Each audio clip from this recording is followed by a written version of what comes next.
Big boss ಮನೆಯಲ್ಲಿ ಸಂಗೀತಾಗೆ torture ಹೆಚ್ಚಾಗ್ತಾ ಇದೆ ಎಂಬ ಅಭಿಪ್ರಾಯವನ್ನ ವೀಕ್ಷಕರು ಹೊರಹಾಕಿದ್ದಾರೆ. ಸ್ವತಃ ಸಂಗೀತ ಕೂಡ ಟಾರ್ಚರ್ ಆಗ್ತಾ ಇದೆ ಎಂಬ ಮಾತನ್ನ ಹೇಳಿದ್ದಾರೆ. ಬಿಗ್ ಬಾಸ್ ಮನೆಯಲ್ಲಿ ಎಲ್ಲರೂ ಕೂಡ ನನ್ನನ್ನ ವಿರೋಧ ಮಾಡ್ತಾರೆ. ತುಕಾಲಿ ಸ್ಟಾರ್ ಸಂತೋಷ್, ಮೈಕಲ್ ನನ್ನ ಜೊತೆ ಜಗಳ ಮಾಡ್ತಾರೆ ಅಂತ ಸಂಗೀತ್ ಅವರು 11ನೇ ವಾರ ಬಾತ್ರೂಮ್ನಲ್ಲಿ ಹೋಗಿ ಕಣ್ಣೀರ್ ಹಾಕಿದ್ದಾರೆ. ಇವರನ್ನ ಪ್ರತಾಪ್ ಅವರು ಸಮಾಧಾನ ಪಡಿಸಿದ್ದಾರೆ. ಇಡೀ ಮನೆ ನನ್ನ ವಿರುದ್ಧ ಇದೆ, ನನಗೆ ಆಟ ಸೋತೆ ಅಂತ ಬೇಸರ ಇಲ್ಲ, ನಾನು ಏನೂ ಮಾಡದೇ ಇದ್ರೂ ಕೂಡ ಈ ಮನೆ ನನ್ನ ವಿರುದ್ಧ ಇದೆ ಅಂತ ಬೇಸರ ಆಗ್ತಾ ಇದೆ. ಎಲ್ಲರ ಬಳಿ ಕೈಕಾಲು ಹಿಡ್ಕೊಂಡು ನನ್ನ ಹತ್ರ ಮಾತಾಡಿ ಅಂತ ಹೇಳೋದಕ್ಕೆ ಆಗೋದಿಲ್ಲ ಅಂತ ಸಂಗೀತ ಅವರು ಕಣ್ಣೀರ್ ಹಾಕಿದ್ದಾರೆ.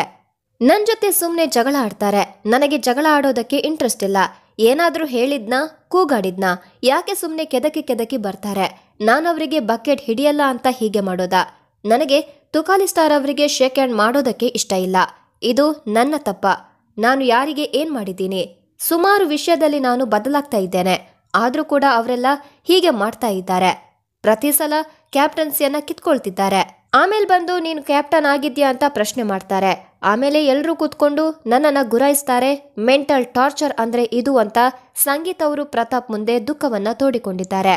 ಆಗ ಪ್ರತಾಪ್ ಕಾಮ್ ಆಗಿ ವರ್ತಿಸಿ ಅಂತ ಸಲಹೆ ಕೊಟ್ಟಿದ್ದಾರೆ. ಇನ್ನು ಸಂಗೀತ ಕಂಡ್ರೆ ಆ ಮನೆಯಲ್ಲಿ ತುಂಬಾ ಜನಕ್ಕೆ ಆಗೋದಿಲ್ಲ.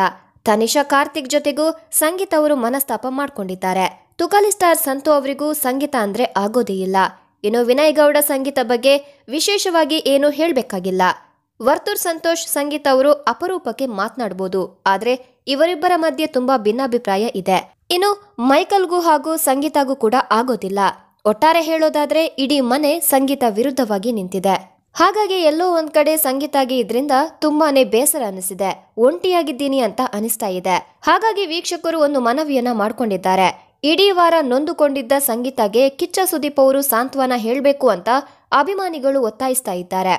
ಇದೇನೇ ಆಗಿದ್ರು ಇದೀಗ 11ನೇ ವಾರ ಬಿಗ್ ಬಾಸ್ ಮನೆಯಲ್ಲಿ 4 ಟಾಸ್ಕ್ಗಳು ಮುಕ್ತಾಯಗೊಂಡಿದೆ. ಆದ್ರೆ ಈಗ ಬಿಗ್ ಬಾಸ್ ಎರಡೂ ತಂಡಕ್ಕೂ ಒಂದು ಅಡ್ವಾಂಟೇಜ್ ಅನ್ನ ಕೊಟ್ಟಿದ್ದಾರೆ. ಈ ಅಡ್ವಾಂಟೇಜ್ ಏನಂದ್ರೆ ಮಾಲೀಕರು ಯಾರಿದ್ದಾರೋ ಅಂದ್ರೆ ಸಂಗೀತ ಮತ್ತು ತನಿಷಾಗೆ ಒಂದು ಗೇಮ್ನ ಕೊಟ್ಟಿದ್ದಾರೆ. ಈ ಟಾಸ್ಕ್ನ ಆಡಿ ಗೆಲ್ಲೋದ್ರ ಮೂಲಕ ಬಿಗ್ ಬಾಸ್ ಕೊಡುವ ಪಾಯಿಂಟ್ನ ಅವರ ತಂಡಕ್ಕೆ ಹಂಚ್ಕೋಬಹುದು. ಯಾಕಂದ್ರೆ ಈ ಟಾಸ್ಕ್ ನಲ್ಲಿ ಆಡಿರುವ ಸ್ಪರ್ಧಿಗಳು ತಮ್ಮ ತಂಡದ ಮಾಲೀಕರಿಗೋಸ್ಕರ ಆಡಿದ್ದಾರೆ, ಅವರಿಗೆ ಪಾಯಿಂಟ್ಸ್ ನ ತಂದು ಕೊಟ್ಟಿದ್ದಾರೆ. ಆಗ ಮಾಲೀಕರು ಆಡಿರುವ ಸ್ಪರ್ಧಿಗಳಿಗೆ ಎಷ್ಟು ಪಾಯಿಂಟ್ಸ್ ಕೊಡ್ಬೇಕೋ ಅಷ್ಟನ್ನ ಅವರಿಗೆ ಕೊಡ್ತಾ ಇದ್ರು. ಆದ್ರೆ ಈಗ ಮಾಲೀಕರಿಬ್ಬರು ಆಡೋದ್ರ ಮೂಲಕ ತಮ್ಮ ತಂಡದ ಸದಸ್ಯರಿಗೆ ಪಾಯಿಂಟ್ ಅನ್ನ ಹಂಚಬಹುದು. ಹಾಗಾದ್ರೆ ಈ ಟಾಸ್ಕ್ ಯಾವುದು, ಹೇಗೆ ಆಡೋದು ಅಂತ ನೋಡೋದಾದ್ರೆ ಗಾರ್ಡನ್ ಏರಿಯಾದಲ್ಲಿ 2 ಬೆಂಚ್ ಅನ್ನ ಇಟ್ಟಿದ್ದಾರೆ. ಯಾರು ಆಡಲ್ವೋ ಅವರು ಅಲ್ಲಿ ಕೂತಿರ್ಬೇಕು. ನಂತರ ಒಂದು ಟೇಬಲ್ ಮೇಲೆ ಚೂಪಾದ ಮೊಳೆಗಳನ್ನ ಇಟ್ಟಿದ್ದಾರೆ. ನಂತರ ಇಬ್ರು ಮಾಲೀಕರು ಅಂದ್ರೆ ಸಂಗೀತ ಮತ್ತೆ ತನಿಷಾ ಆ ಟೇಬಲ್ ಹತ್ರ ಹೋಗಿ ನೀರು ತುಂಬಿರುವ ಬಲೂನ್ನ ಅವರ ಕೈಯಲ್ಲಿ ಎತ್ಕೊಂಡು ಆ ಮೊಳೆಗಳ ನೇರಕ್ಕೆ ನಿಂತ್ಕೋಬೇಕು.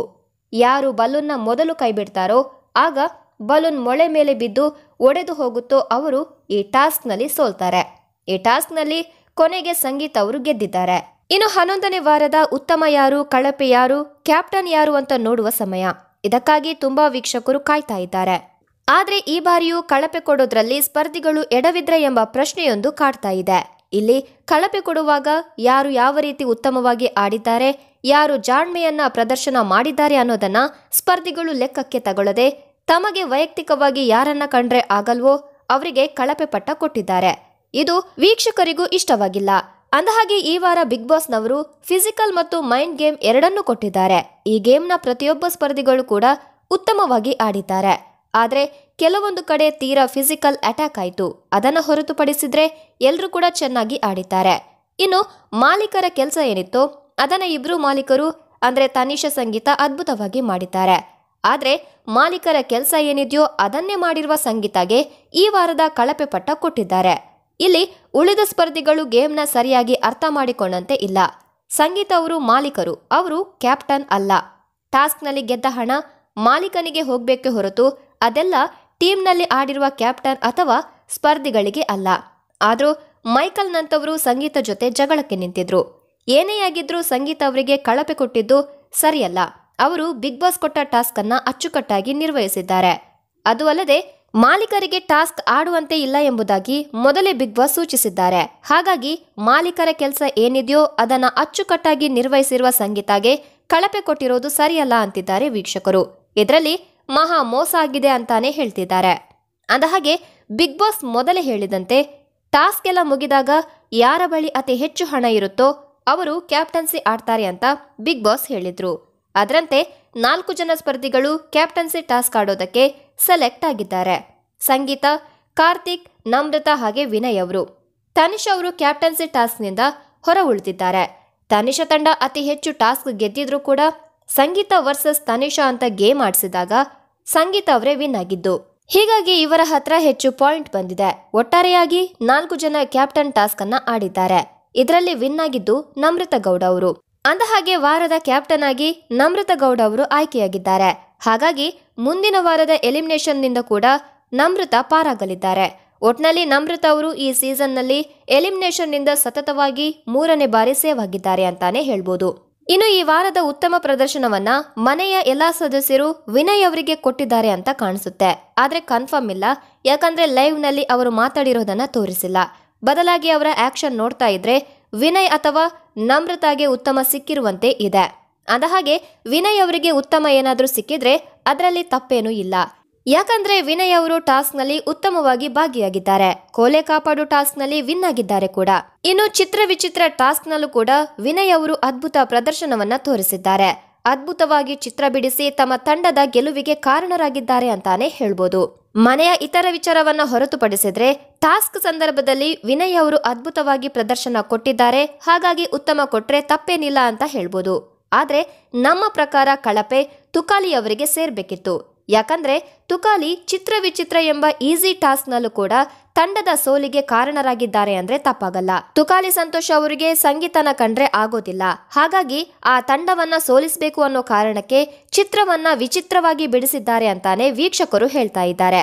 ಹೌದು, ಚಿತ್ರ ವಿಚಿತ್ರ ಟಾಸ್ಕ್ ನಲ್ಲಿ ನಮ್ರತಾ ಗೌಡ ಅವರು ಉತ್ತಮವಾಗಿ ಚಿತ್ರವನ್ನ ಬಿಡಿಸಿ ತಮ್ಮ ಮುಂದಿನ ಸ್ಪರ್ಧೆಗೆ ತೋರಿಸಿದ್ದಾರೆ. ಅವರ ರೇಂಜ್ಗೆ ಅಲ್ಲದಿದ್ರು ಡ್ರೋನ್ ಪ್ರತಾಪ್ ಅವರು ತಕ್ಕ ಮಟ್ಟಿಗೆ ಚಿತ್ರವನ್ನ ಬಿಡಿಸಿ ತುಕಾಲಿಗೆ ತೋರಿಸಿದ್ದಾರೆ. ಆದ್ರೆ ತುಕಾಲಿ ಆ ಚಿತ್ರವನ್ನ ಸಂಪೂರ್ಣವಾಗಿ ಹಾಳು ಮಾಡಿ ಮುಂದಿನ ಸ್ಪರ್ಧೆಗೆ ತೋರಿಸಿದ್ದಾರೆ. ಹೀಗಾಗಿ ತಂಡ ಪಾಯಿಂಟ್ಸ್ ಅನ್ನ ಕಳ್ಕೊತಾ ಬರ್ತಾ ಇತ್ತು. ಆಗ ಸಂಗೀತ ಅವರು ತುಕಾಲಿಗೆ ಎಚ್ಚರಿಸ್ತಾರೆ. ಈಸಿಯಾದ ಚಿತ್ರವನ್ನ ಬಿಡಿಸೋದಕ್ಕೆ ಆಗಲ್ವಾ ನಿಮ್ಮ ಕೈಯಲ್ಲಿ ಅಂತ ಕೇಳಿದಾಗ ನನ್ಗೆ ಚಿತ್ರವನ್ನ ಬಿಡಿಸೋದಕ್ಕೆ ಬರಲ್ಲ ಅಂತ ಈ ಮೊದಲೇ ಹೇಳಿರೋದಾಗಿ ತುಕಾಲಿ ಹೇಳ್ತಾರೆ. ಇದಕ್ಕೆ ಸಂಗೀತ ಈಸಿಯಾಗಿರುವ ಚಿತ್ರವನ್ನು ಬಿಡಿಸೋದಕ್ಕೆ ಆಗಲ್ಲ ಅಂದ್ರೆ ಹೇಗೆ ಅಂತ ಪ್ರಶ್ನೆ ಮಾಡ್ತಾರೆ. ಕೊನೆಗೆ ನಮ್ರತಾ ಅವರು ಚಿಟ್ಟೆಯ ಚಿತ್ರವನ್ನ ಬಿಡಿಸಿದ್ದಾರೆ. ಅದರಂತೆ ಡ್ರೋನ್ ಪ್ರತಾಪ್ ಕೂಡ ಚಿಟ್ಟೆಯ ಚಿತ್ರವನ್ನ ಬಿಡಿಸಿದ್ದಾರೆ. ಇದನ್ನ ನೋಡಿದ ತುಕಾಲಿ ಸಂತೋಷ್ ಅವರು ಆ ಚಿತ್ರವನ್ನ ಸರಿಯಾಗಿ ಬಿಡಿಸಿದ್ದಾರೆ. ಹೀಗಿರುವಾಗ ಈ ಹಿಂದೆ ಕೊಟ್ಟ ಚಿತ್ರವನ್ನ ಯಾಕೆ ಸರಿಯಾಗಿ ಬಿಡಿಸಿಲ್ಲ ಅಂತ ವೀಕ್ಷಕರು ಪ್ರಶ್ನೆ ಮಾಡಿದ್ದಾರೆ. ಒಟ್ನಲ್ಲಿ ಸಂಗೀತ ತಂಡವನ್ನ ಸೋಲಿಸಬೇಕು ಎಂಬ ಕಾರಣಕ್ಕೆ ತುಕಾಲಿ ಸಂತೋಷ್ ಅವರು ಕಳಪೆ ಆಟ ಆಡಿದ್ದಾರೆ ಅಂತ ವೀಕ್ಷಕರು ಕಮೆಂಟ್ ನಲ್ಲಿ ಹೇಳಿದ್ದಾರೆ. ಹಾಗಾಗಿ ಈ ವಾರದ ಕಳಪೆ ಯಾರು ಅಂತ ನೋಡೋದಾದ್ರೆ ತುಕಾಲಿ ಸಂತೋಷ್ ಅವರು ಅಂತ ಹೇಳ್ತಿದ್ದಾರೆ. ನಿಮ್ಮ ಪ್ರಕಾರ ಈ ವಾರದ ಕಳಪೆ ಯಾರು, ಉತ್ತಮ ಯಾರು, ಕ್ಯಾಪ್ಟನ್ ಯಾರಾಗಬೇಕಿತ್ತು ಅಂತ ಕಮೆಂಟ್ ನಲ್ಲಿ ತಿಳಿಸಿ.